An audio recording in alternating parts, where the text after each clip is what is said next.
ಮತ್ತೊಮ್ಮೆ doctor Rajashekhar M R ಅವರಿಗೆ ಆತ್ಮೀಯವಾದಂತಹ ಸ್ವಾಗತ. ಈ ಕಾರ್ಯಕ್ರಮವನ್ನು ನನ್ನ ಕೊಲೀಗ್ ಸ್ಮಿತಾ ರಂಗನಾಥ್ ನಡೆಸಿದ್ದಾರೆ. ಧನ್ಯವಾದ ಶ್ರೀಕಾಂತ್. ಸಾಮಾನ್ಯವಾಗಿ ನಿಮ್ಮನ್ನು ನೋಡಿದ ತಕ್ಷಣ ಹುಟ್ಟಿದ ಪ್ರಶ್ನೆ, ನಾವು ನಿಮ್ಮ ವಿಚಾರವನ್ನು ಕೂಡ ಮಾತನಾಡೋಣ. ಆದರೆ ಈ ಸೈನ್ಸು ಹಾಗೆ ಆಧ್ಯಾತ್ಮ ತದ್ವಿರುದ್ಧ ಅನ್ನೋದು ಈಗಲೂ ಕೂಡ ಕೆಲವರ ಅಪನಂಬಿಕೆ. ನಾನು ಅಪನಂಬಿಕೆ ಅಂತಲೇ ಕರಿತೀನಿ. ನಿಮ್ಮನ್ನ ನೋಡಿದಾಗ more of doctor, you look like a spiritual person sir. ಇದು ಹೆಂಗೆ ಎರಡು ಕಾಂಬಿನೇಷನ್ ಅಂತ? ಇದೇ ಪ್ರಶ್ನೆ ನಿಮ್ಮ ರಂಜಿತ್ ಅವರು ನನಗೆ ಪ್ರಯಾಗರಾಜಲ್ಲಿ ಹೌದು, ನನಗೆ ನೆನಪಿದೆ, ನೀವು ಪ್ರಯಾಗರಾಜಲ್ಲಿ ಸಿಕ್ಕಿದ್ರಿ ಅವ್ರಿಗೆ ಕುಂಭ ಟೈಮಲ್ಲಿ ಹೇಳಿದರು.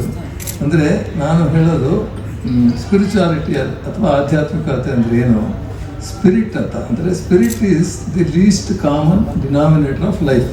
ಅಂದರೆ ನಮ್ಮ ಜೀವನದಲ್ಲಿ ಇದು ನಾನಲ್ಲ, ಇದು ನಾನಲ್ಲ, ಮನಸ್ಸು ನಾನಲ್ಲ, ಬುದ್ಧಿ ನಾನಲ್ಲ, ದೇಹ ನಾನಲ್ಲ ಅಂತ ಹೋದರೆ ಕಡೆಗೆ ಉಳಿಯೋದು ಆತ್ಮ ಅಂತೀವಲ್ಲ. ಆ ಆತ್ಮ ಬಗ್ಗೆ ತಿಳ್ಕೊಳ್ಳೋದು, ನನ್ನ ಬಗ್ಗೆ ನಾನು ತಿಳ್ಕೊಳ್ಳೋದು ಆಧ್ಯಾತ್ಮಿಕತೆ. ಸ್ಪಿರಿಟ್ ಅಂದರೆ ನಾನು ಯಾರನ್ನು ತಿಳ್ಕೊಳ್ಳೋದು ಸ್ಪಿರಿಚುವಾಲಿಟಿ. ಅದೆಲ್ಲರೂ ತಿಳ್ಕೋಬೇಕು. ನಮಗೆ ಡಾಕ್ಟ್ರುಗಳಾಗಿರೋದಕ್ಕೆ ನಮಗೆ ದೇಹ ಎಲ್ಲ ಗೊತ್ತು, ಎಲ್ಲ ದೇಹದಲ್ಲೂ ಅದೇ ಥರ ಇರುತ್ತೆ, ಮನಸ್ಸು ಗೊತ್ತು.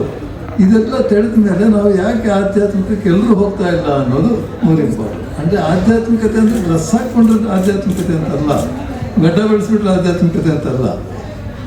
ನಮಗೆ ನ್ಯಾಚುರಲ್ ಆಗಿ ಹೇಗೆ ಜೀವನ ಮಾಡಬೇಕು, ಮಿನಿಮಲಿಸ್ಟಿಕ್ ಲಿವಿಂಗ್. ಅಂದರೆ ನಮ್ಮ ದೇಹಕ್ಕೆ ಏನು ಬೇಕು, ಮನಸ್ಸಿಗೆ ಏನು ಬೇಕು, ಬುದ್ಧಿಗೆ ಏನು ಬೇಕು, ಅದರಿಂದ ಔಟ್ಪುಟ್ ನಾವು ಏನು ಕೊಡಬೇಕು. ಅದು ನಮ್ಮನ್ನು ಮನುಷ್ಯರಿಂದ ಬೇರೆ ಅನಿಮಲ್ಸಿಂದ ಹೇಗೆ ಡಿಫ್ರೆನ್ಷಿಯೇಟ್ ಮಾಡೋದು ಅದೊಂದೇ. ಮಿಕ್ಕಿದೆಲ್ಲ ಎಲ್ಲರೂ ಅವ್ರವ್ರಿಗೋಸ್ಕರ ಜೀವನ ಮಾಡ್ತಾನೆ ಇರ್ತೀವಿ. ನಮ್ಮ ಔಟ್ಪುಟ್ ಹೊರಗಡೆ ಹೋಗಬೇಕು, 4 ಜನಕ್ಕೆ ಉಪಯೋಗ ಆಗಬೇಕು. ಅಂದರೆ ಅದಕ್ಕೆ ನಮ್ಮ ಆಧ್ಯಾತ್ಮಿಕತೆ ಬ್ಯಾಕ್ಗ್ರೌಂಡ್ ಇದ್ದರೆ ನಮಗೆ ಏನು ನಾವು ಬಯಸ್ತೀವೋ ಅದು ಅದಾಗದೇ ಆಗುತ್ತೆ. ನಾವೇನು ಕಷ್ಟಪಟ್ಟು ಮಾಡಬೇಕಾಗಿಲ್ಲ. ಎಲ್ಲ ಇವಾಗ ಇಲ್ಲಿ ಬಂದಿದ್ದೀನಿ ಅಂದರೆ ಅದು ಎಲ್ಲಿಂದನೂ ಬಂದಿದೆ ನಿಮಗೆ. ನಿಜ ನಿಜ ಸರ್. ವಿಷಯಕ್ಕೆ ಬರ್ತಾ, ಆರೋಗ್ಯದ ಕಾಳಜಿ ನಮ್ಮಲ್ಲಿ ದಿನಂಪ್ರತಿ ಹೆಚ್ಚಾಗ್ತಾ ಇದೆ. ಅದ್ರ ಬಗ್ಗೆ ಫೋಕಸ್ಸು, ಹಾಗೆ ಅದ್ರ ಬಗ್ಗೆ ಎಜುಕೇಷನ್ ಅವೇರ್ನೆಸ್ ಕೂಡ ಜನರಲ್ಲಿ ಮೂಡ್ತಲೇ ಬರ್ತಾ ಇದೆ. ಬಟ್ ಬಹಳ ಬೇಸರದ ಸಂಗತಿ ಅಂದರೆ, ನಾವು ನಮ್ಮ ತಲೆ ಕೂದಲಿಂದ ಹಿಡಿದ್ಬಿಟ್ಟು ಕಾಲಿನ ಉಗುರುವರೆಗೂ ಎಲ್ಲದ್ರ ಬಗ್ಗೆ ಕೂಡ ಕಾಳಜಿಯನ್ನು ವಹಿಸ್ತೀವಿ. ಚಿಕ್ಕ ಹೆಚ್ಚು ಕಮ್ಮಿ ಆದರೂ ಕೂಡ ಅದ್ರ ಬಗ್ಗೆ ಮುಕ್ತವಾಗಿ ಮಾತನಾಡ್ತೀವಿ, ತಿಳ್ಕೊಳ್ಳೋ ಪ್ರಯತ್ನ ಮಾಡ್ತೀವಿ. ಬಟ್ ಬಹುಶಃ ಈಗಲೂ ಬಹಳ ಸಂಕೋಚ ಇರೋದು ಮಾತನಾಡೋ ವಿಚಾರ ಅಂತಂದರೆ ನಮ್ಮ ಏನಲ್ ಹೆಲ್ತ್ ಮತ್ತು ಏನಲ್ ಕೇರ್ ಬಗ್ಗೆ. ಅಂದರೆ ಈ ಸಮಸ್ಯೆ ಹೆಂಗೆ ಅಂತಂದರೆ ಹೇಳ್ಕೊಳ್ಳಿಕ್ಕೂ ಕಷ್ಟವಾಗುವಂತಹ ಸಮಸ್ಯೆ, ಅನುಭವಿಸ್ಲಿಕ್ಕಂತೂ ನರಕ ಯಾತನೆ ತಂದೊಡ್ಡುವಂತಹ ಸಮಸ್ಯೆ. ಪೈಲ್ಸು, ಪಿಸ್ತೂಲ ಈ ರೀತಿಯ ಹೆಸರು ಕೇಳಿದ್ರೇ ಭಯ ಆಗುತ್ತೆ, ಆ ರೀತಿ ಪರಿಸ್ಥಿತಿಗಳು. ಈ ಹಿಂಜರಿಕೆ ಯಾಕೆ ಅಂತ ನಿಮ್ಮ ಪ್ರಕಾರ? ಹಿಂಜರಿಕೆ ಇದ್ದರೆ ಆಗುವ ಅನಾಹುತಗಳು ಏನು ಅಂತ? ಖಂಡಿತ. 30 ವರ್ಷದ ಹಿಂದೆ ನಾನು ಪ್ರಾಕ್ಟೀಸ್ ಸ್ಟಾರ್ಟ್ ಮಾಡಿದಾಗ ಬರೀ ಜನರಲ್ ಸರ್ಜನ್ ಆಗಿದ್ದೆ.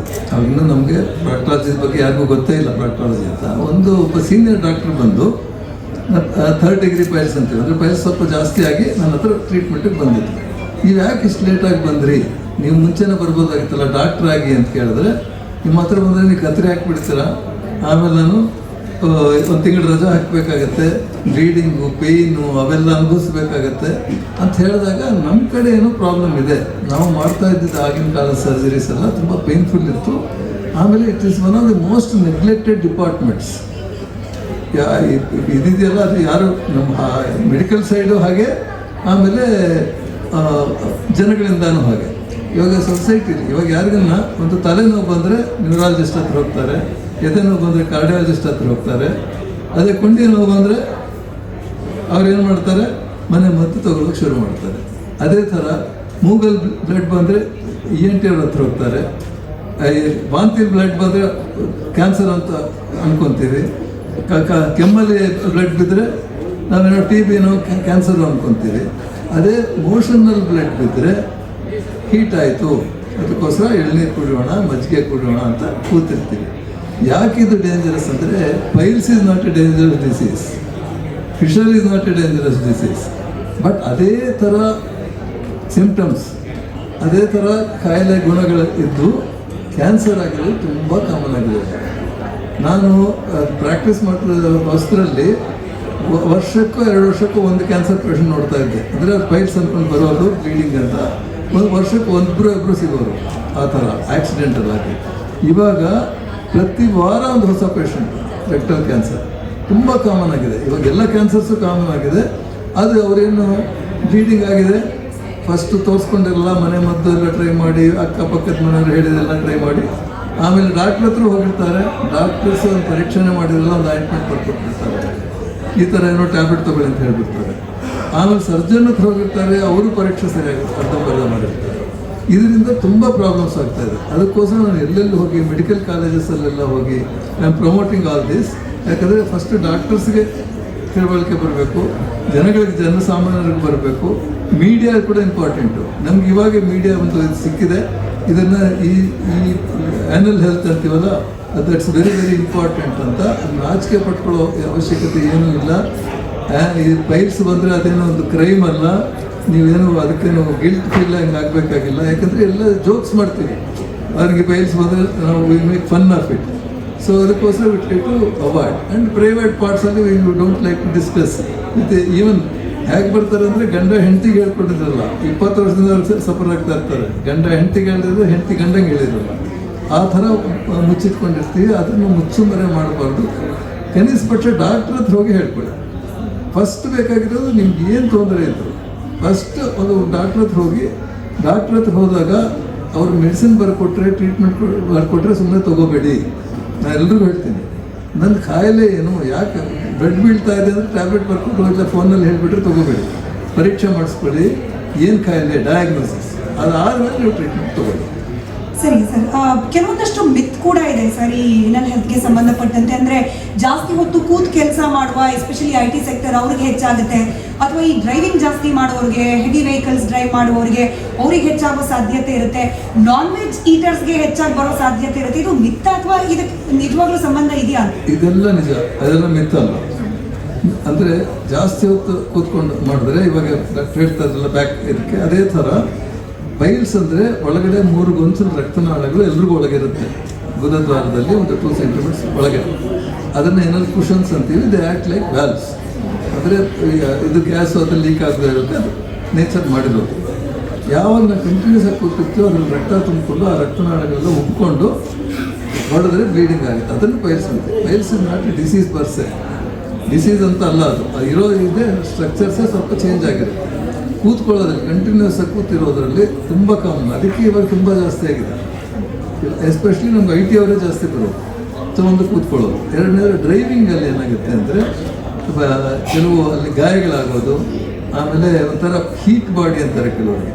ಅದು ಆಯುರ್ವೇದಿಕ್ ಕಾನ್ಸೆಪ್ಟ್. ಅವರಿಗೆ ಸ್ವಲ್ಪ ಈ ಗುಳ್ಳೆಗಳಾಗೋದ್ರಲ್ಲಿ, ಆಮೇಲೆ ಆಬ್ಸೆಸ್ಗಳಾಗೋದು, ಫಿಸ್ಟುಲಾ ಅಂತ ಆಗೋದು. ಆಮೇಲೆ ಕಂಟಿನ್ಯೂಸ್ ಆಗಿ ಕೂತಿದ್ರೆ ಬೌಲ್ ಮೂವ್ಮೆಂಟ್ ಕಡಿಮೆ ಆಗುತ್ತೆ. ಆ್ಯಕ್ಟಿವ್ ಆಗಿದ್ರೇ ನಮ್ಮ ಇಂಟೆಸ್ಟೈನ್ಸ್ ಮೂವ್ ಆಗೋದು, ಮೋಷನ್ ಸಲೀಸಾಗೋದು. ಫುಡ್ಡು, ಆ್ಯಕ್ಟಿವಿಟಿ ಎಲ್ಲದರಲ್ಲಿ ಇವಾಗ ಎಲ್ಲ ಡಿಸ್ಕಷನ್ಲಾಗಿ ಬಂದಿದೆ. ಅದೇ ಮೂರೇ: food, physical activity, good sleep. And I have one more is stress. ನಾನೊಂದು ಬುಕ್ ಬರೆದಿದ್ದೀನಿ, health or health choice is yours ಅಂತ. ಕನ್ನಡದಲ್ಲೂ ಇದೆ ಅದು, ಸಿದ್ಧಿ ಬುದ್ಧಿಯ ಸುದ್ದಿ ಅಂತ. ಅದರಲ್ಲಿ ಮೇನ್ ಬರೆದಿರೋದು ನಾನು ಪೂರ ಮೈ ಅಂತ ನಾವು ತಿಳ್ಕೊಬೇಕು. ಇವಾಗ ನಾವು ಎಲ್ಲ ನಾಲೆಡ್ಜ್ ಕೊಡ್ತಾ ಇದ್ವಿ, ಇಷ್ಟೊಂದು ಜನ ಡಿಸ್ಕಸ್ ಆಗಿದೆ. ಅದರಲ್ಲಿ ನಾವು ಮಾಡೋರೇ ಎಷ್ಟೋ ಜನ, ಹೇಳೋರೇ ಎಷ್ಟೋ ಜನ ಪ್ರಾಕ್ಟೀಸ್ ಮಾಡ್ತಾ ಇರೋಲ್ಲ. Smoking is injurious to health ಅಂತ ಪ್ಯಾಕೆಟ್ ಮೇಲೆ ಬರೆದಿರುತ್ತೆ. ಡಾಕ್ಟರ್ಸೇ ಸ್ಮೋಕ್ ಮಾಡ್ತಾ ಇರ್ತಾರೆ, ಡಾಕ್ಟರ್ಸೇ ಆಲ್ಕೋಹಾಲ್ ತಗೊಳ್ತಾ ಇರ್ತಾರೆ. ಹೌದಾ? ಅಂದರೆ ನಾಲೆಡ್ಜ್ ಇಲ್ದಿರ ಅಲ್ಲ, ಬಿಹೇವಿಯರ್. ಅಂದರೆ ನಾನು ಯಾರು ಅಂತ ಗೊತ್ತಿಲ್ದಿರ ಈ ಪ್ರಾಬ್ಲಮ್ಸ್ ಎಲ್ಲ ಶುರುವಾಗುತ್ತೆ. ಅಲ್ಲಿ ಚೇಂಜ್ ಆಗದೆ ಇದ್ದರೆ ನಮ್ಗೆ ಎಷ್ಟನ್ನ ಬುಕ್ಸ್ ಓದಲಿ, ಯಾರನ್ನ ಹೇಳಲಿ, ದಿನ ನೋಡ್ತಾ ಇದ್ರು ಮತ್ತೆ ಮಾಡೋದು ಮಾಡ್ತಾನೆ. ಸೊ ಆ ಚೇಂಜಲ್ಲಿ ಆ ಲೆವೆಲ್ ಬರಬೇಕು. ಅದಕ್ಕೆ ಪುಸ್ತಕ ಬರೆದಿರೋದು. ಅದರಲ್ಲಿ ಸ್ಟ್ರೆಸ್ಗೆ ಒಂದು ಫಾರ್ಮುಲಾ ಹಾಕಿದ್ದೀನಿ. Stress is equal to expectations minus actuals. ಅಷ್ಟೇ. ಅಂದರೆ expectations are in our hands, versus actuals are not in our hands. ಏನಾಗುತ್ತೆ ಗೊತ್ತಿಲ್ಲ. ಸೊ ಆ್ಯಕ್ಚುಯಲ್ಸ್ ನಾವು ಬಿಟ್ಬಿಡೋಣ, ಅದು ಅದ್ರ ಮೇಲೆ ಮಾಡೋದು ಬೇಡ. Expectations keep it zero. ಯಾರೇ ಹೋಗಿ ಇದು ಹೀಗೆ ಆಗಬೇಕು ಅಂತ ನಾವು ಮಾಡೋದೆಲ್ಲ ಮಾಡ್ತೀವಿ. Best this will give and what ever happens will accept. ಸರಿ, ಈ ಗಟ್ ಹೆಲ್ತ್ ಬಗ್ಗೆ ಬಹಳ ಮಾತುಕತೆ ಆಗುತ್ತೆ. ನಾವು ಸಾಮಾನ್ಯವಾಗಿ ಮನೇಲಿ ಚಿಕ್ಕ ಮಕ್ಕಳಿದ್ರೆ ಅವುಗಳ ಜೀರ್ಣಾಂಗ ವ್ಯವಸ್ಥೆ ಸರಿಯಾಗಿದೆಯಾ ಇಲ್ವಾ ಅಂತ ಹೇಳಿ ಈ ಮಲಮೂತ್ರ ವಿಸರ್ಜನೆಯಿಂದ ಪತ್ತೆ ಹಚ್ತೀವಿ. ಅಂತಂದ್ರೆ ಸ್ಟೂಲ್ ಯಾವ ರೀತಿ ಇದೆ, ಅದ್ರ ಡೈಜೆಸ್ಟಿವ್ ಸಿಸ್ಟಮ್ ಹಂಗಿದೆ ಅಂತ ಹೇಳಿ. ಬಟ್ ದೊಡ್ಡವರು ಆಗ್ತಾ ಆಗ್ತಾ ಅದ್ರ ಅಬ್ಸರ್ವೇಷನ್ನೇ ಬಿಟ್ಬಿಡ್ತೀವ ಅಂತ ಹೇಳಿ. ಅಂತಂದರೆ ಎಷ್ಟು ನೆಗ್ಲೆಕ್ಟೆಡ್ ಅಂತಂದರೆ ಅದು ನಮಗೆ ಕ್ಲಿಯರ್ ಇಂಡಿಕೇಶನ್ ಕೊಡ್ತಾ ಇರುತ್ತೆ ಯುವರ್ ಹೆಲ್ತ್ ಇಸ್, ಅದರಲ್ಲೂ your gut health is speaking something ಅಂತ ಹೇಳಿ ನಾವು ಅದನ್ನು ನೆಗ್ಲೆಕ್ಟ್ ಮಾಡ್ತೀವಿ ಅಂತ ಹೇಳಿ ಎಷ್ಟು ಮುಖ್ಯ ಆಗುತ್ತೆ ಇದ್ರ ಬಗ್ಗೆ ನಾವು ಗಮನ ಕೊಡೋದು. 100% ನೀವು ಹೇಳಿದ್ದೆ 100% ಕರೆಕ್ಟ್. ಅಂದರೆ ನಾವು ಇಲ್ಲಿ ಒಳಗಡೆ ಏನು ಇನ್ಪುಟ್ ಹಾಕ್ತಾ ಇದೀವೋ ಅದನ್ನ ಏನು ತಿಂತಾ ಇದೋ ನಮಗೆ ಗೊತ್ತಿರಲ್ಲ. ಎಲ್ಲೋ ಯೋಚನೆ ಮಾಡ್ತಾ ಇರ್ತೀವಿ, ಏನೋ ಟೆನ್ಷನಲ್ಲಿ ತಿಂತಾ ಇರ್ತೀವಿ. We are not even enjoying food but we are over eating or unnecessarily eating or eating wrong things. ಅದು ಹೊರಟೋಗುತ್ತೆ, ಹೋದ ಮೇಲೆ ನಮಗೆ ಆಮೇಲೆ ಅದರದ್ದು ಪ್ರಾಬ್ಲಮ್ಸ್ ನೆಕ್ಸ್ಟ್ ಡೇ ಗೊತ್ತಾಗುತ್ತೆ. ಸೊ ನನಗೆ ಒಂದು ಪೇಷಂಟು ಮಲೇಷ್ಯಾದಿಂದ ಒಂದು ಪೇಷಂಟ್ ಬಂದಿದ್ರು. 21 ವರ್ಷ ಅವರು ಪ್ರತಿ ದಿವಸ 15ರಿಂದ 20 ಸಲ ಟಾಯ್ಲೆಟ್ಗೆ ಹೋಗ್ಬೇಕು. ಅಂದರೆ ಅವ್ರ ಲೈಫೇ ಹಾಳಾಗೋಗಿದೆ. ಹಾಗೆ ಅಲ್ಲಿ 3 ಸಲ ಆಪ್ರೇಷನ್ಸ್ ಮಾಡಿದ್ದಾರೆ, ಡಿಫ್ರೆಂಟ್ ಸರ್ಜರೀಸ್ ಮಲೇಷ್ಯಾದಲ್ಲಿ. ಅಲ್ಲಿಂದ ಸಿಂಗಪೂರ್ಗೆ ಹೋಗಿ ಅಲ್ಲಿ ಟ್ರೀಟ್ಮೆಂಟ್ ತೊಗೊಂಡಿದ್ದಾರೆ. ಆಮೇಲೆ ಲಂಡನ್ಗೆ ಹೋಗಿ ಅಲ್ಲಿ ಟ್ರೀಟ್ಮೆಂಟ್ ತೊಗೊಂಡಿದ್ದಾರೆ, ಏನು ವಾಸಿ ಆಗಿಲ್ಲ. ಸರ್ಜರೀಸ್ ಆಗಿದೆ, ಟ್ರೀಟ್ಮೆಂಟ್ ಇರೋ ಟ್ರೀಟ್ಮೆಂಟ್ ಎಲ್ಲ ಕೊಟ್ಟಿದ್ದಾರೆ. ಆಮೇಲೆ ಯಾವುದೋ ಇದರಲ್ಲಿ ಯೂಟ್ಯೂಬ್ ಇದರಲ್ಲಿ ನೋಡಿಕೊಂಡು ನನ್ನ ಹುಡ್ಕೊಂಡು ಬಂದಿದ್ದಾರೆ. ಅಲ್ಲಿಂದ ರೆಫರಲ್ ಕಳಿಸಿದ್ದಾರೆ. We are not able to solve this, please treat him ಅಂತ ಒಬ್ಬ surgeon Malaysia they are refer. ಬಂದಮೇಲೆ ಇಲ್ಲಿ ನೋಡ್ತೀನಿ, ಅವನು ಈ ಸ್ಟೆಲ್ಲಿಂಗ್ ನಾನು ಲಾಸ್ಟ್ ರಿಸಾರ್ಟಿಗೆ ಬಂದಿದ್ದೀನಿ, ನಾನು ನೀವು ಸರಿ ಮಾಡಿ ಕಳಿಸಿದ್ರೆ ಸರಿ ಇಲ್ದಿದ್ರೆ ಅಲ್ಲಿ ಕಮಿಟ್ ಸೂಯಿಸೈಡ್ ಅಂತ, ಮೈ ಲೈಫ್ ಇಸ್ ಬೆಸ್ಟ್ ಅಂತ ಹೇಳ್ತಾರೆ. ಸೊ ನಾನು ಇಟ್ಕೊಂಡು ಮಾಡಿರೋದೆಲ್ಲ ಮಾಡಿದ್ದಾರೆ. ನನ್ನ ಹತ್ರ ಏನೋ ಹೊಸದು ಏನು ನನಗೆ ಗೊತ್ತಿಲ್ಲ, ನೀನು ಒಂದು 15 ದಿವಸ ಇಲ್ಲಿ ಇರಬೇಕು, ನಾನು ನಿನ್ನ ಅಬ್ಸರ್ವ್ ಮಾಡಬೇಕು, ನಿನ್ನ ಲೈಫ್ ಸ್ಟೈಲ್ ಅಬ್ಸರ್ವ್ ಮಾಡಬೇಕು, ನೀನು ಏನೇನು ಮಾಡ್ತೀವಿ ಅಬ್ಸರ್ವ್ ಮಾಡಬೇಕು, ದೇನೋಲ್ಲೇ ಎಲ್ಬೇಕು ಅಂತ. ಈ ಆಕ್ಸೆಪ್ಟೆಡ್ 1 ಇಯರ್ ರಜಾ ತೊಗೊಂಡು ಬಂದಿದ್ದೀನಿ, ನೀವು ಮಾಡಿ ಅಂತ. ಸೊ ಅವನು 15 ದಿವಸ ನಾನು ಇಟ್ಕೊಂಡು ಎಲ್ಲ ಸ್ಟಡಿ ಮಾಡಿದೆ. ಅಂದರೆ life style is very very important for any disease. ಅಂದರೆ ಬೆಳಗ್ಗೆ ಎಷ್ಟೊತ್ತಿಗೆ ಹೇಳ್ತೀಯಾ, ಏನು ತಿಂತೀಯ, ಏನೇನು ಕೆಲಸ ಮಾಡ್ತೀಯಾ, ಏನೇನು ಯೋಚನೆ ಮಾಡ್ತೀಯಾ. ಈ ವಾಸ್ ಎ ಮುಸ್ಲಿಂ ಗೈ. ಅವನು ನಾನೆಲ್ಲ ಒಂದೊಂದೇ ಸರಿ ಮಾಡ್ಕೊತ ಬಂದೆ. ನಮ್ಮದ್ರಲ್ಲಿ ಆಯುರ್ವೇದಿಕ್ ವಿಂಗ್ ಇದೆ, ಸಪ್ರೇಟ್ ಆಯುರ್ವೇದಿಕ್ ವಿಂಗ್ ಇದೆ. ನಮ್ಮದ್ರಲ್ಲಿ ಇಂಜಿನಿಯರ್ಸ್ ಇದ್ದಾರೆ, ಯಾವ ಹಾಸ್ಪಿಟಲಲ್ಲೂ ಇಲ್ಲ. 2 M.Tech engineers R employed full time. They are B preparing gadgets as and the way I want. So ಅವನ್ನೆಲ್ಲ ಯೂಸ್ ಮಾಡಿಕೊಂಡು ಫಸ್ಟ್ ಆಯುರ್ವೇದಿಕ್ ಇದರಲ್ಲಿ ಅವಾಗೆಲ್ಲ ಡಯಟ್ರಿ ಇದೆಲ್ಲ ಮಾಡಿಸ್ದೆ. ಆಮೇಲೆ ನಾನೇ ಕೂತ್ಕೊಂಡು ಯೋಗ ಹೇಳ್ಕೊಟ್ಟು ಯೋಗ ಮಾಡಿಸಿದೆ ಅವನಿಗೆ, ಮೆಡಿಟೇಷನ್ ಹೇಳ್ಕೊಟ್ಟೆ, ಓಮ್ ಚಾಂಟಿಂಗ್ ಹೇಳ್ಕೊಟ್ಟೆ. ಅದಾದಮೇಲೆ ಒಂದು ಸ್ವಲ್ಪ ಇದು ಇಶ್ಯೂಸ್ ಇತ್ತು ಕಂಟ್ರೋಲ್ಗೆ, ಅದಕ್ಕೆ ಇಂಜಿನಿಯರಿಂಗ್ ಇದರಿಂದ ಬೇರೆ ಒಂದು ಗ್ಯಾಡ್ಜೆಟ್ಸ್ ಮಾಡಿದೆ. ಸೊ ಒಂದು 15 ಡೇಸಲ್ಲಿ ಆಮೇಲೆ ಒಂದು ಸ್ಮಾಲ್ ಪ್ರೊಸೀಜರ್, ಚಿಕ್ಕ ಪ್ರೊಸೀಜರ್ ಮಾಡಬೇಕಾಯ್ತು. ಅದು ಮಾಡಿದ್ಮೇಲೆ ಈ ಗಾಟ್ ರೀಡ್ ಆಫ್ ಇಟ್. ಹೇಗೆಂದರೆ ತಪ್ಕೊಂಡು ಅಳ್ತಾ ಇದ್ದಾನೆ, he was crying that he got read of it ಅಂತ. ಸೊ ಇದಕ್ಕೆಲ್ಲ ಏನಂದರೆ ನಾವು ಬರೀ ಒಂದು ಸರ್ಜರಿ ಮಾಡ್ತೀವಿ, ಇಲ್ಲ ಆಯುರ್ವೇದ ಮಾಡ್ತೀವಿ, ಹೋಮಿಯೋಪತಿ ಕೊಡ್ತೀವಿ, ಆ ಥರ ಅಲ್ಲ. ಹೋಲಿಸ್ಟಿಕ್ ಅಂದರೆ ನಮ್ಗೆ ಅವ್ರ ಮೇಲೆ ಆ ಥರ ಅಭಿಮಾನ ಇರಬೇಕು, ಪೇಷಂಟಿಗೆ ನಮ್ಮ ಫುಲ್ ಟ್ರಸ್ಟ್ ಇರಬೇಕು. Those two makes all the difference. If you want to get cure for a disease, ನಾವು ಬರೀ ಏನೋ ನನ್ನ ಹತ್ರ ಟೆಕ್ನಾಲಜಿ, ನಮ್ಮ ಹತ್ರ ಇರೋ ವರ್ಲ್ಡಲ್ಲಿರೋ ಎಲ್ಲ ಬೆಸ್ಟ್ ಟೆಕ್ನಾಲಜಿ ಇದೆ ನಮ್ಮ ಹತ್ರ ಇದೆ. I was the first one to introduce all technological innovations in our department in Karnataka and most of them in India level. ಇವಾಗಲೂ ಅದೇ ಇದರಲ್ಲೇ ಇದ್ದೀನಿ. ಬಟ್ ಬರೀ ಟೆಕ್ನಾಲಜಿಯಿಂದ ಆಗಲ್ಲ. ಇವಾಗ ತುಂಬ ಬರ್ತಾ ಇದೆ, ಲೇಸರ್ ಅಂತ ಟ್ರೀಟ್ಮೆಂಟ್ ಅಂತೆಲ್ಲ ಹಾಳು ಮಾಡ್ಕೊಂಡು ಬರ್ತಾರೆ. ಸೊ ನಮಗೆ ಅದು ಕಾಯಿಲೆ ಬಗ್ಗೆ ಅವಗಾಹನೆ ಇರಬೇಕು, ಆಮೇಲೆ ಪೇಷಂಟ್ ಮೇಲೆ ನಮಗೆ ಅಭಿಮಾನ ಇರಬೇಕು, ಆಮೇಲೆ ನಾವು ರೀಸೆಂಟ್ ಇವೆಲ್ಲ ಟ್ರೆಂಡ್ಸ್ ಎಲ್ಲ ಕಲ್ತ್ಕೋಬೇಕು, ಆಮೇಲೆ ಇನ್ನೋವೇಟಿವ್ ಆಗಿರಬೇಕು. ಒಂದೊಂದು ಪೇಷಂಟೇ ಬೇರೆ ಥರ, every patient is different. So ಅದಕ್ಕೆ ನಾವು ಇನ್ನೋವೇಟಿವ್ ಆಗಿ ಮಾಡಿಕೊಂಡು ಇವ್ರಿಗೇನು ಐಡಿಯಾ, ನನ್ನ ಹತ್ರ ಬರೋರಿಗೆ ಯಾರು ಆಗಲ್ಲ ಅಂತ ಹೇಳಿ ಕಳ್ಸೋದೇ ಇಲ್ಲ. There is a solution for every problem. ಈ ಕಾನ್ಸ್ಟಿಪೇಷನ್ ಅನ್ನೋದು ಕೂಡ ವೆರಿ ಕಾಮನ್ ಅನ್ನೋ ರೀತಿಯಲ್ಲಿ ಆಗ್ಬಿಟ್ಟಿದೆ. ಬಟ್ ಸಾಮಾನ್ಯವಾಗಿ ಏನು ಅನ್ಕೊಳ್ತಾರೆ, ನೀರು ಸರಿಯಾಗಿ ಕುಡ್ದಿಲ್ಲ ಕಾನ್ಸ್ಟಿಪೇಷನ್ ಆಯಿತು ಅಂತೇಳಿ. ಇದಿಷ್ಟೇನಾ? ಮತ್ತೆ ಕಾನ್ಸ್ಟಿಪೇಷನನ್ನು ನಾವು ಕ್ರಾನಿಕ್ ಆಗಿ ಬಿಟ್ಬಿಡ, ಅಂದರೆ ನಾವು ನೆಗ್ಲೆಕ್ಟ್ ಮಾಡ್ತಾ ಬಂದರೆ ಅದು ಏನಾಗಿ ಪರಿವರ್ತನೆ ಆಗಬಹುದು ಅಂತ ಹೇಳಿ. ತುಂಬ important. Almost everybody has got some constipation ಅಂತಂದರೆ ಯಾವತ್ತೂ ನಮ್ಮ ಲೈಫಲ್ಲಿ ಇದ್ದೇ ಇರುತ್ತೆ, ಹಾಗೇ ಇರುತ್ತೆ. ಕಾನ್ಸ್ಟಿಪೇಷನ್ ಅನ್ನೋದಕ್ಕೆ ಏನು ಅಂತ ಫಸ್ಟ್ ಕಾನ್ಸ್ಟಿಪೇಷನ್, ಯಾಕೆ ಎಷ್ಟೋ ಜನ ಕಾನ್ಸ್ಟಿಪೇಷನ್ ಅಂದರೆ ಏನು ಗೊತ್ತಿರಲ್ಲ. ಮಲಬದ್ಧತೆ ಅಂದರೆ ಅವರು ಟಾಯ್ಲೆಟ್ಗೆ ಹೋಗುವಾಗ ಫ್ರೀಕ್ವೆನ್ಸಿ ಕಡಿಮೆ ಆಗಿರುತ್ತೆ. ಅಂದರೆ 2 ದಿವಸಕ್ಕೆ 3 ದಿವಸಕ್ಕೆ ಹೋಗಬೇಕು ಅನ್ಸೋದು ಟಾಯ್ಲೆಟ್ಗೆ ಹೋಗೋದು. ಎರಡನೇದು ತಿನ್ನೋ ಆಹಾರದ ಮೇಲೆ, ಅಂದರೆ ಅವ್ರಿಗೆ ಮೋಷನ್ ತುಂಬ ಮುಕ್ಕಬೇಕಾಗುತ್ತೆ. ಕೂತ್ಕೊಂಡು ಹಾಫ್ ಆನ್ ಅವರ್ 1 ಅವರ್ ಟಾಯ್ಲೆಟಲ್ಲಿ ಒದ್ದಾಡ್ತಾ ಇರ್ತಾರೆ. ಇದನ್ನು ಮಲಬದ್ಧತೆ ಅಂತ. ಒಂದು ಫ್ರೀಕ್ವೆನ್ಸಿ, ಎರಡನೇದು ಹಾರ್ಡ್ ಮೋಷನ್ ಆಗೋದು, ಮೂರನೇದು ಅವರು ಅದು ತುಂಬ ಪ್ರೆಷರ್ ಹಾಕಬೇಕಾಗಿರೋದು. ಆ 3ಕ್ಕೂ ಕಾರಣಗಳೇನು ನೋಡೋಣ.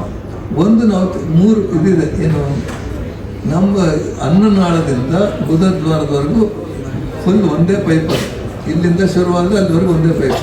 ಇಲ್ಲಿ ಫುಡ್ ಪೈಪ್ ಅಂತೀವಿ, ಅದಾದಮೇಲೆ ಸ್ಟಮಕ್ ಅಂತೀವಿ, ಆಮೇಲೆ small intestine, large intestine, rectum and ಏನಲ್ ಕೆನಾಲ್.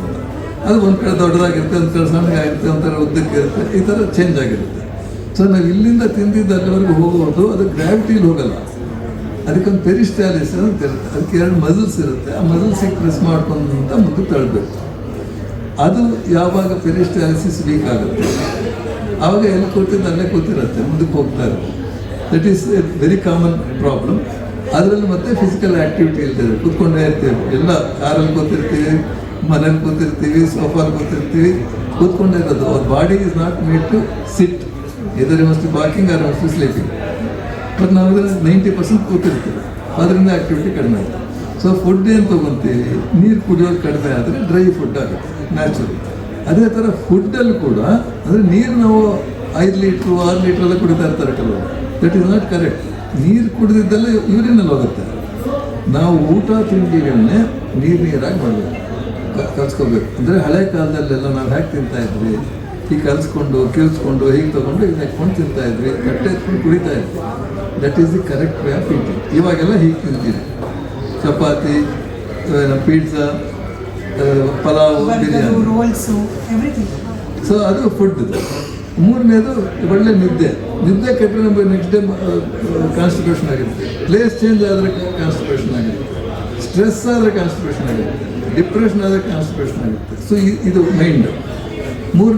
ನಾಲ್ಕನೇದು ಮೆಡಿಸಿನ್ಸ್. ಕೆಲವು ಔಷಧಿಗಳು ತೊಗೊತಾ ಇರ್ತಾರೆ, ಅದರಿಂದ ಕಾನ್ಸ್ಟಿಪೇಟ್ ಆಗುತ್ತೆ. ಇನ್ಫರ್ಟಿಲಿಟಿ ಮೆಡಿಸಿನ್ಸ್, ಆಮೇಲೆ ಥೈರಾಯ್ಡ್ ಇದು ಪ್ರಾಬ್ಲಮ್ ಇರೋರಿಗೆ ಆ ಥರ ಕೆಲವು ಟ್ಯಾಬ್ಲೆಟ್ಸ್ ಇದೆ, ಅದರಿಂದ ಕಾನ್ಸ್ಟಿಪೇಷನ್ ಆಗುತ್ತೆ. ಕೆಲವು ಕಾಯಿಲೆಗಳಿಂದ ಹೈಪರ್ ಥೈರಾಯ್ಡಿಸಮ್, ಡಯಾಬಿಟೀಸ್ ಅದರಲ್ಲೂ ಆಗುತ್ತೆ. ಸೊ ಈ ಥರ ಅವ್ರಿಗೆ ಕಾರಣಗಳಿರುತ್ತೆ.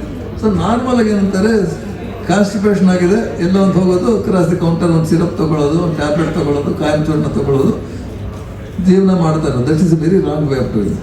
ಸೊ ಅದಕ್ಕೆ ಯಾರಿಗೆ ಯಾವ ಥರ ಕಾನ್ಸ್ಟಿಪೇಷನ್ ಇದೆ, ಯಾವ ಕಾಂಬಿನೇಷನ್ಸ್ ಇದೆ ನಾವು ಸ್ಟಡಿ ಮಾಡಿ, ಅದಕ್ಕೆ ಕಾನ್ಸ್ಟಿಪೇಷನ್ ಕ್ಲಿನಿಕ್ ಅಂತ ಮೊನ್ನೆ ಇದು ಮಾಡಿದ್ವಿ, started it speciality. World piles day ಅಂತಿದೆ November 20th. ಅವತ್ತು ಡಿಕ್ಲೇರ್ಡ್ ಇದೆ ಕಾನ್ಸ್ಟಿಪೇಷನ್ ಕ್ಲಿನಿಕ್ ಅಂತ ಸ್ಟಾರ್ಟ್ ಮಾಡಿ but study. And then constipation problems ಏನಾಗುತ್ತೆ, ಜಾಸ್ತಿ ಕಾನ್ಸ್ಟಿಪೇಷನ್ ಇದ್ದರೆ ಒಂದು ಹೊಟ್ಟೆ ನೋವು ಬರೋದು, ಗ್ಯಾಸ್ ತುಂಬ್ಕೊಳ್ಳೋದು, ಇವೆಲ್ಲ ಗ್ಯಾಸ್ಟ್ರೋಇಂಟೆಸ್ಟೈನಲ್ ಸಿಂಪ್ಟಮ್ಸ್ ಒಂದು. ಎರಡನೇದು ಇಲ್ಲೆಲ್ಲ ಬರುತ್ತಲ್ಲ, ಆ್ಯಕ್ನೆ ಬರೋದು, ಅವೆಲ್ಲ they are all related to constipation. ಆಮೇಲೆ ಮುಖ್ಯವಾಗಿ ಪೈಲ್ಸ್, ಫಿಸ್ಟುಲಾ ಈ ಥರ ಬರೋದು, ಹರ್ನಿಯಾ ಆಗೋದು, ಹಾರ್ಟ್ ವೀಕ್ ಇರೋರಿಗೆ ಹಾರ್ಟ್ ಅಟ್ಯಾಕ್ಸ್ ಆಗೋದು, ತುಂಬ ಪ್ರೆಷರ್ ಆಗ್ತಾಯಿದೆ. So constipation is a very dangerous issue and it should be properly treatment ಇದೆ. ಅದಕ್ಕೆ ಕ್ಯೂರು ಮಾಡ್ಬೋದು. ನಮ್ಮದು ಆಯುರ್ವೇದಿಕ್ ವಿಂಗು ಇದೆ, ಈ ಬೇರೆ ಥರ ರಿಸರ್ಚ್ ಎಲ್ಲ ಮಾಡ್ತಾ ಇದೆ. So it's a different issue and it has to be tackled in the beginning it's. ಇದೇ ವಿಚಾರದಲ್ಲಿ ಸರ್, ಅಂದರೆ ಹೆಣ್ಣುಮಕ್ಕಳಿಗೆ ಅದರಲ್ಲೂ ಎಸ್ಪೆಷಲಿ ಬಾಣಂತಿಯರಲ್ಲಿ ಈ ಸಮಸ್ಯೆ ಕಾಣಿಸ್ಕೊಳ್ಳುತ್ತೆ ಹೆಚ್ಚಾಗಿ. ಅಲ್ಲೂ ಕೂಡ ಸಂಕೋಚ, ಮುಜುಗರ, ಜೊತೆ ಪಕ್ಕದಲ್ಲಿ ಒಂದು ಚಿಕ್ಕ ಮಗು, ಅದ್ರ ಹೆಲ್ತ್ ನೋಡೋದಾ, ನಾವು ನೋಡ್ಕೊಳ್ಳೋದಾ, ಅಲ್ಲೂ ಕೂಡ ನೆಗ್ಲೆಕ್ಟ್ ಅನ್ನೋದು ಆಗೋಗ್ಬಿಡುತ್ತೆ. ಎಸ್ಪೆಷಲಿ ಅಂಥ ಹೆಣ್ಣು ಮಕ್ಕಳಿಗೆ ಏನು ಹೇಳಲಿಕ್ಕೆ ಇಷ್ಟಪಡ್ತೀವಿ? ಬಾಣಂತಿಯಲ್ಲಿ ಮುಂಚೆ ತುಂಬ ಇತ್ತು. ಅಂದರೆ ಡೆಲಿವರಿ ಆದಮೇಲೆ ಫಿಶರ್ ಆಗೋದು ತುಂಬ ಕಾಮನ್. ಯಾಕೆ ಅಂದರೆ ಒಂದು ಸಿಸ್ಟಮ್ ಇದೆ, ಬಾಣಂತರಿಗೆ ನೀರು ಕೊಡಲ್ಲ ಜಾಸ್ತಿ, ಆಮೇಲೆ ಎಲ್ಲ ಫುಲ್ ರೂಮ್ ಕ್ಲೋಸ್ ಮಾಡಿ ಕೂತಿರ್ತಾರೆ. ಆಮೇಲೆ ಅವ್ರಿಗೆ ಇದೆಲ್ಲ ಡ್ರೈ ಫುಡ್ ಕೊಡ್ತಾರೆ. ಅಂದರೆ ಒಂದು ಕಾಲದಲ್ಲಿ ಬಾಣಂತಿರಿಗೆ ಸ್ವಲ್ಪ ಬೇಗ ಇನ್ಫೆಕ್ಷನ್ಸ್ ಆಗುತ್ತೆ, ನ್ಯೂಮೋನಿಯಾ ಆಗ್ತಾಯಿತ್ತು ಅಂದ್ಬಿಟ್ಟು ಅವೆಲ್ಲ ಅವಾಗ ಮಾಡಿದ್ದಾರೆ. ಇವಾಗ ಅದೆಲ್ಲ ಚೇಂಜ್ ಆಗಿದೆ. ಸೊ ನಾರ್ಮಲ್ ಫುಡ್ ತಿನ್ನಬೇಕು, ನಾರ್ಮಲ್ ಆ್ಯಕ್ಟಿವಿಟಿ ಮಾಡಬೇಕು, ಅವ್ರಿಗೆ ಫುಲ್ ರೆಸ್ಟ್ ಅಂತ ಹೇಳ್ಬಿಡ್ತಾರೆ. ಅದರಿಂದ ಕಾನ್ಸ್ಟಿಪೇಷನ್ ಆಗ್ತಾಯಿದೆ. ರೆಗ್ಯುಲರ್ ಫುಡ್, ಆಮೇಲೆ ರೆಗ್ಯುಲರ್ ಫುಡ್ಡಲ್ಲಿ ಏನು ಎಲ್ಲ ನಾವು ಲಿಸ್ಟ್ ಕೊಟ್ಬಿಟ್ಟು ತಿನ್ಬೇಡಿ, ಅದು ತಿನ್ಬೇಡಿ, ಎಲ್ಲ ಆರ್ ನಾಟ್ ಪ್ರಾಕ್ಟಿಕಬಲ್. ಯಾರು ಅದು ಮಾಡ್ತಾ ಇರಲ್ಲ, ಆಯಿತಾ. ಬೆಸ್ಟ್ ವೇಸ್ ನಮ್ಮ south Indian thali is the best. ಒಂದು ಉಪ್ಪಿನಕಾಯಿ, ವಿಟಮಿನ್ ಸಿ ಬಂತು, ಕೋಸಂಬರಿ ಇತ್ತು, ವಿಟಮಿನ್ ಇ ಬಂತು, 2 ಪಲ್ಯಗಳಿತ್ತು, ಅದರಿಂದ ಫೈಬರು, ವೈಟಮಿನ್ಸ್, ಬಿ ಕಾಂಪ್ಲೆಕ್ಸ್ ಎಲ್ಲ ಬಂದ್ಬಿಡ್ತು. ಆಮೇಲೆ ಒಂದು ಸಾರನ್ನು ತಿಂತೀವಿ, ಅದ್ರಲ್ಲಿ ನಮಗೆ ಡೈಜೆಸ್ಟಿವ್ ಇದು ಬಂತು, ಅಪಟೈಸರ್, ಡೈಜೆಸ್ಟಿವ್ ಇದು ಬರ್ತದೆ ಅಲ್ಲಿ ಸಾರು. ಆಮೇಲೆ ಹುಳಿ, ತವೆ, ಮಜ್ಜಿಗೆ ಹುಳಿ ಈ ಥರದ್ದೆಲ್ಲ ತಿಂತೀವಿ, ಮುದ್ದೆ ತಿಂತೀವಿ, ಅದರಲ್ಲಿ ನಮಗೆ ಕಾರ್ಬೋಹೈಡ್ರೇಟ್ಸ್ ಬಂತು. ಆಮೇಲೆ ಲಾಸ್ಟಲ್ಲಿ ಒಂದು ಮೊಸರನ್ನ ತಿಂತೀವಿ, ನಮಗೆ ಲ್ಯಾಕ್ಟೋಬಾಸಿಲಸ್ ಎಲ್ಲ ಬಂತು. ಸೊ ಎಲ್ಲ ಒಂದೊಂದು ಸರ್ವಿಂಗೇ ಮಾಡ್ತೀವಿ. ಉಪ್ಪಿನಕಾಯಿ ಇಷ್ಟ ಅಂದ್ಬಿಟ್ಟು ಫುಲ್ ಉಪ್ಪಿನಕಾಯಿ ತಿಂದರೆ ಇಟ್ಸ್ ಆನ್ ಎಫೆಕ್ಟ್. ಸೊ ಎಲ್ಲಾದ್ರೂ ಒಂದು ಸರ್ವಿಂಗ್ ಅದಕ್ಕೆ ಉಪ್ಪಿನಕಾಯಿ ಇಷ್ಟ ಹಾಕಿರ್ತಾರೆ, ಪಲ್ಯ ಇಷ್ಟ ಹಾಕಿರ್ತಾರೆ, ಅದನ್ನ ಪ್ರಕಾರ ಮಾಡಬೇಕು. ತಿನ್ನೋದನ್ನೆಲ್ಲ ನೀರಾಗಿ ಕಲ್ಸ್ಕೊಂಡು ಸಾರು, ಹುಳಿ, ಮಜ್ಜಿಗೆ ಅದೆಲ್ಲ ಜಾಸ್ತಿ ಮಾಡ್ಕೊಂಡು ಇಷ್ಟನ್ನು ಹಾಕ್ಕೊಂಡು ಇಷ್ಟೊಂದು ಸಾರು ಹಾಕ್ಕೋಬೇಕು. ಆವಾಗ ಮೋಷನ್ ಸಲೀಸಾಗುತ್ತೆ. ಈ ಗುರುದ್ವಾರದ ಪ್ರಾಬ್ಲಮ್ಗಳಿಗೆ ರಸ್ತೆ ಬದಿಯಲ್ಲಿ ನಾವು ನೋಡಿರ್ತೀವಿ ಸರ್, ಒಂದು ಆಟೋನೋ ಅಥವಾ ಒಂದು ವ್ಯಾನಲ್ಲೋ ಲೌಡ್ ಸ್ಪೀಕರ್ ಹಾಕೊಂಡು ನಿಮ್ಮೆಲ್ಲ ಸಮಸ್ಯೆಗಳಿಗೆ ಪರಿಹಾರ, ಏನೋ ಗಿಡಮೂಲಿಕೆಗಳಿಂದ ಪರಿಹಾರ, ಇಂಥದ್ರ ಬಗ್ಗೆ ಇಂಥ ಟ್ರೀಟ್ಮೆಂಟಿಗೆ ಮೊರೆ, ಇದನ್ನು ಟ್ರೀಟ್ಮೆಂಟ್ ಅಂತ ಕರಿಬೋದಾ ನನಗೆ ಗೊತ್ತಿಲ್ಲ, ನನ್ನದೇ ಅಪನಂಬಿಕೆ ಇದೆ. ಇದನ್ನು ನಮ್ಮವರಿಗೆ ಏನು ಹೇಳ್ತೀವಿ?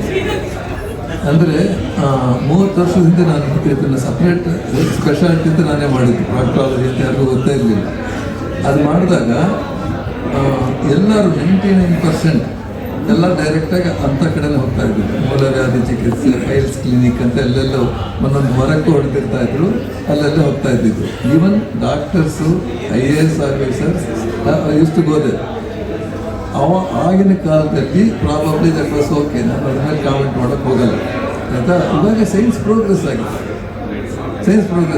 ಆಮೇಲೆ ಇವಾಗ ನಮಗೆ ನಾವು ತಂದ್ಕೊಳ್ಳೋ ಕಾಯಿಲೆ ಇದು. ಪೈಲ್ಸ್ ಅನ್ನೋದು ಯಾವುದೂ ಕಾಯಿಲೆ ಅಲ್ಲ, it is self inflicted. Piles, Fisher, fistula ಇವೆಲ್ಲ ಗುರುದ್ವಾರದಲ್ಲಿ 90% ಕಾಯಿಲೆಗಳೆಲ್ಲ ಸೆಲ್ಫ್ ಇನ್ಫ್ಲಿಕ್ಟೆಡ್ ಡಿಸೀಸಸ್. ಸೊ ಅದನ್ನೆಲ್ಲ ಪ್ರಿವೆಂಟ್ ಮಾಡ್ಬೋದು.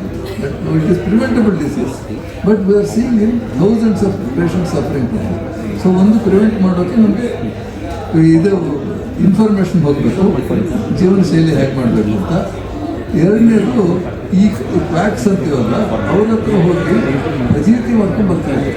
ಅಂದರೆ ಒಂಥರ ಡೆಡ್ಲಿ ಪ್ರಾಬ್ಲಮ್ಸ್ ಆಗೋದು, ಏನು ಪ್ರಾಣಾಪಾಯಕ್ಕೆ ಆಗೋ ಥರ ಪ್ರಾಬ್ಲಮ್ಸ್ ಮಾಡ್ಕೊಂಡು ಬರ್ತಾ ಇದ್ರು. ಅದರಲ್ಲಿನ ಸ್ಟ್ರಕ್ಚರ್ ಅಂತಾಗಿ ಅಲ್ಲೆಲ್ಲ ಮುಚ್ಕೊಂಡು ಹೊರಟೋಗಿ ದ್ವಾರ ಇಲ್ಲ ಸಿಕ್ಕಾಪಟ್ಟೆ ಬ್ಲೀಡಿಂಗ್ ಆಗಿ ಬಂದು ನಾವು ಆ ಟ್ರೀಟ್ಮೆಂಟ್ಗಳು ಕೊಡ್ತಾ ಇದ್ವಿ.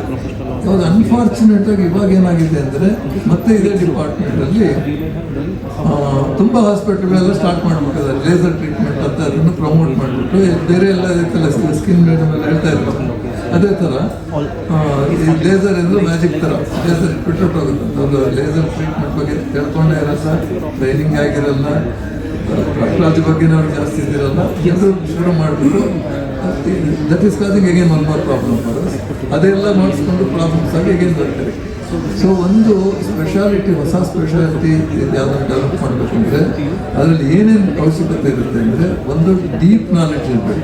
ಸೂಪರ್ಫಿಷಿಯಲ್ ಏನೋ ಕಲ್ತ್ಕೊಂಡು ಮಾಡೋದಲ್ಲ, ಒಂದು ಡೀಪ್ ನಾಲೆಡ್ಜ್ ಇರಬೇಕು, ಒಂದು ಕಮಿಟ್ಮೆಂಟ್ ಇರಬೇಕು ಅದ್ರ ಮೇಲೆ, ನಮ್ಗೆ ಅದ್ರ ಮೇಲೆ ಆಸಕ್ತಿ ಇರಬೇಕು. ಮೂರನೇದು ನಾವು ರಿಸರ್ಚ್ ಮಾಡ್ತಾ ಇರಬೇಕು. ಆಮೇಲೆ ಲೇಟೆಸ್ಟ್ ಟೆಕ್ನಾಲಜಿ ಏನು ಬಂದರೆ ಅದನ್ನು ಅಡಾಪ್ಟ್ ಮಾಡ್ಕೋಬೇಕು. ಆಮೇಲೆ ನಾವೇ ಹೊಸ ಇದು ಕಂಡುಹಿಡಬೇಕು. ಬರೀ ಫಾರಿನ್ ಕಂಟ್ರಿಯಿಂದ, ಯುರೋಪಿಂದ, ಅಮೆರಿಕಾಯಿಂದ ಏನೋ ಗ್ಯಾಡ್ಜೆಟ್ ಬಂದು ಅದನ್ನು ತೊಗೊಂಡು ಮಾಡಿದ್ರೆ ಅದರಲ್ಲಿ ಏನು ಗೊತ್ತಿಲ್ಲ, ನಥಿಂಗ್ ಗ್ರೇಟ್ ಇದೆ. ಸೊ ಅದಕ್ಕೆ ನಾವೇ ಡೆವಲಪ್ ಮಾಡಬೇಕು. ಆಮೇಲೆ ನಮಗೆ ಪ್ರಿವೆನ್ಷನ್ಗೆ ಪ್ಲ್ಯಾನ್ ಮಾಡಬೇಕು. ಆಮೇಲೆ ನಾವು ಆಯುರ್ವೇದ, ಯೋಗ ಎಲ್ಲ ಇದೆ ನಮ್ಮದು. We have got all, so that we must be able to prevent the diseases and then we must be able to cure the diseases. Cure ಕೊಡ್ತೀವಿ. ನಿಜ ಸರ್, ಈ ಸಮಸ್ಯೆ ಎಸ್ಪೆಷಲಿ ನಮ್ಮ ಗುರುದ್ವಾರಕ್ಕೆ ಸಂಬಂಧಪಟ್ಟ ಹಾಗೆ ನಮ್ಮ ಮೋಷನ್ಗೆ ಸಂಬಂಧಪಟ್ಟ ಸಮಸ್ಯೆಗಳು ನಾವು ಶುರುವಲ್ಲೇ ಮಾತನಾಡಿದಂಗೆ ಇದನ್ನು ಹೇಳ್ಕೊಳ್ಳೋಕ್ಕೂ ಕೂಡ ಮುಜುಗರ.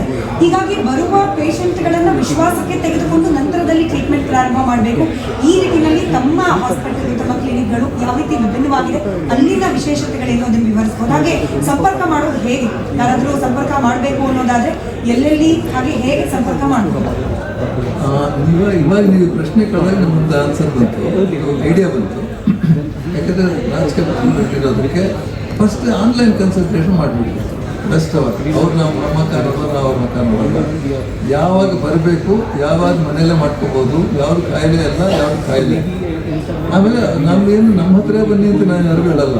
ನಾವು ತುಂಬ ಮಾಡ್ತೀವಿ. ಯೂಟ್ಯೂಬ್ ಚಾನಲಲ್ಲಿ ನಮ್ಗೆ ತುಂಬ ಪಾಪ್ಯುಲಾರಿಟಿ ಇದೆ. ಅದರಲ್ಲಿ ಎಲ್ಲೆಲ್ಲಿಂದನೂ ಕೇಳ್ತಾ ಇರ್ತಾರೆ, ಅಸ್ಸಾಮಿಂದೆಲ್ಲ ಕ್ವೆಶನ್ಸ್ ಕೇಳ್ತಾ ಇರ್ತಾರೆ. ಅದಕ್ಕೆ ಬೇರೆ ಬೇರೆ ಕಂಟ್ರೀಸಿಂದೆಲ್ಲ ಡಿಸೆಂಟಿಂಗ್.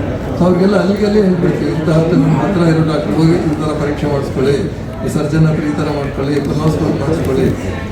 ಆ ಥರ ನಮ್ಮ ಕರ್ನಾಟಕ ಇರೋರು ಇಲ್ಲ ಬೇರೆ ಇಲ್ಲಿಗೆ ಬರೋಕ್ಕೆ ರೆಡಿ ಇರೋರು ಬನ್ನಿ, ನಾವು ಟ್ರೀಟ್ಮೆಂಟ್ ಕೊಡ್ತೀವಿ. ಅಂದರೆ ಕೆಲವು ಕಡೆ ಟ್ರೀಟ್ಮೆಂಟ್ ಆಗದೇ ಇರೋದು ಕೂಡ ನಾನು ಬನ್ನಿ ಅಂತ, ನನ್ನ ಹತ್ರ ಆಗಲ್ಲ ಅಂತ ಹೇಳೋದು. ಸೊ ಒಂದು ಆನ್ಲೈನ್ ಕನ್ಸಲ್ಟೇಷನ್. ಎರಡನೇ ನಾವು ಇಲ್ಲಿ ಬಂದಾಗ ನಾವು ಕಂಪ್ಲೀಟ್ ಪ್ರೋಟೋಕಾಲೇ ಬೇರೆ. ಹೇಗೆ ಅಂದರೆ ಬಂದ ತಕ್ಷಣ ಫಸ್ಟ್ ಹಿಸ್ಟ್ರಿ ತೊಗೊಳಕ್ಕೆ ಒಬ್ಬ ಡಾಕ್ಟರ್ ಇರ್ತಾರೆ. ಅದೊಂದು 15 ನಿಮಿಷ ಆಗುತ್ತೆ, ಫುಲ್ ಡೀಟೇಲ್ ತೊಗೊತಾರೆ. ಸುಮ್ಮನೆ ಏನೋ ಪೇನ್ ಬಂತು ಸ್ಕ್ಯಾನಿಂಗ್ ಮಾಡು ಹೋಗಿ ಆಪ್ರೇಷನ್ಗೆ ಹೋಗುವಂತಾರೆ ಹಿಸ್ಟ್ರಿ ತೊಗೊಂಡು ಅದಾದಮೇಲೆ ಎಲ್ಲ ನಮ್ಮದು HMS ಅಂತಿದೆ, ಹಾಸ್ಪಿಟಲ್ ಮ್ಯಾನೇಜ್ಮೆಂಟ್ ಸಿಸ್ಟಮ್. ಅದರೊಳಗೆಲ್ಲ ನಾವು ಎಂಟ್ರ್ ಮಾಡ್ತೀವಿ, ಯಾವುದೂ ಮಿಸ್ ಆಗೋ ಹಾಗಿಲ್ಲ. Everything has to be filled, then only it get filled. So ಅದನ್ನೆಲ್ಲ ಮಾಡ್ತೇವೆ. ಅದಾದಮೇಲೆ ನಾವು ವಿಡಿಯೋ ರೆಕ್ಟ್ರೋಸ್ಕೋಪಿ ಅಂತ ನಾನೇ ಒಂದು ಗ್ಯಾಡ್ಜೆಟ್ ಡೆವಲಪ್ ಮಾಡಿದ್ದೀನಿ. ಒಂದು ವಿಡಿಯೋ ರೆಕ್ಟ್ರೋಸ್ಕೋಪ್ ಅಂತ ಒಂದು ಇತ್ತು. That was very expensive and very cumbersome process. So 4.5 lakhs ಆಗ್ತಾಯಿತ್ತು. ಅದನ್ನು ನಾನು 20,000ಕ್ಕೆ ಮಾಡಿದ್ದೀನಿ.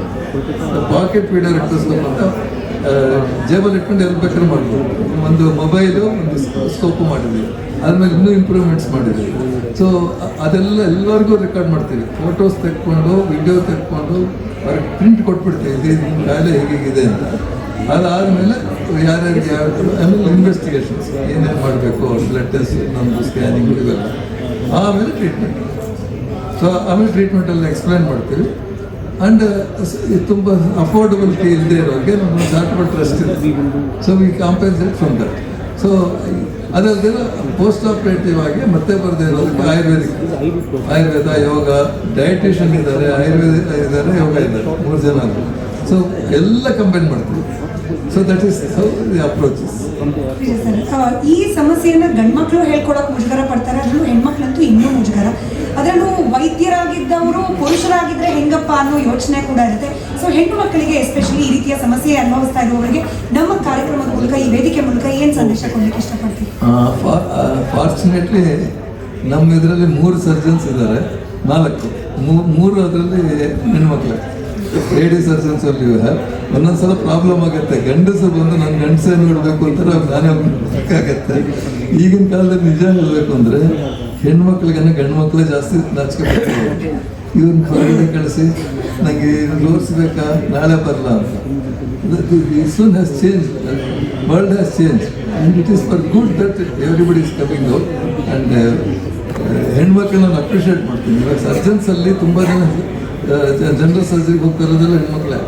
Lady surgeons are becoming in 20 years ಆದಮೇಲೆ male surgeons are difficult to get.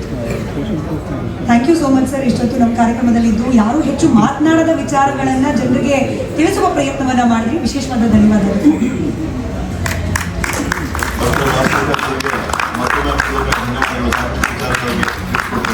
ಇವರಿಗೆ ಗೌರವ ಸ್ಮರಣಿಕೆ ನೀಡೋದಕ್ಕೆ ನಮ್ಮ ಬಿಜೆಪಿಯ ವಕ್ತಾರರಾಗಿರುವಂತಹ ಚಂದ್ರಶೇಖರ್ ಅವರು ವೇದಿಕೆ ಮೇಲೆ ಬರಬೇಕು ಅಂತ ಅವರನ್ನ ಕೇಳ್ಕೊಳ್ತಾ ಇದ್ದೀನಿ. ಡಾಕ್ಟರ್ ಹತ್ರ ಒಂದು ಕಾಲದಲ್ಲಿ ಟ್ರೀಟ್ಮೆಂಟ್ ತಗೊಂಡಂಥವ್ರು ಈಗ ಅವರಿಗೆ ಗೌರವ ಸ್ಮರಣಿಕೆಯನ್ನು ನೀಡ್ತಾ ಇದ್ದಾರೆ.